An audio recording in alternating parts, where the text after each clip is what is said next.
two decisions which he took. That India will produce vaccine. Everybody laughed. We all laughed. We always see who produces the vaccine and who will export it to us, and we suffer all the diseases and then get the vaccine. But he said, I will produce the vaccine. And he produced not one but two. And he vaccinated 110 crore people.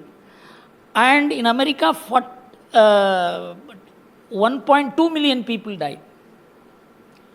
And in America, the number of people affected, if it is translated in population ratio, death per 100 was much, much higher than India. If the American casualty and American infection is translated in terms of population, India must have had infection of 45 crore people and death of 4.5 crore people. He saved us.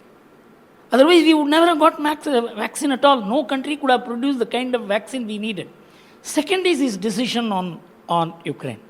He didn't have 10 days to decide. He didn't have 10 hours to decide. He had maybe a couple of hours to decide. Correct.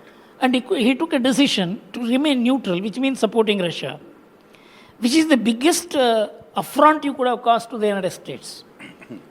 And what he did, he didn't mean it only as a political action. He knew that Ukraine war means oil will hit $200. He decided to buy oil from Russia in rupee terms. It not only brought down the very oil threat which could have damaged the global economy and the Indian economy and smashed Indian economy out of existence after the COVID.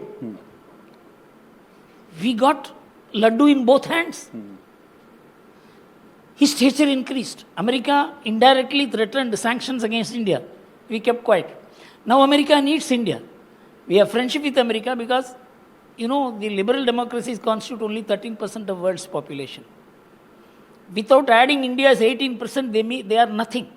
So they want India. That is why G7 nations are giving special place to Indian participation. So they need India. And Russia is a friend of India.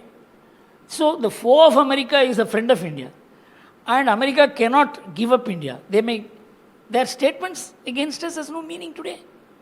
So what I am saying is India has emerged as a player, as the only player who can probably avoid a Cold War in future. So when you are electing a government this time, a leader this time, you are not electing a leader for India. You are electing a global leader on the Indian soil. This is a major shift. This has never happened in the history of India. Nehru was a leader in his times because of the global effect. But the kind of difficulties, the impediments, the opposition, the kind of calumny Narendra Modi overcame to emerge in this situation, this requires a historic study.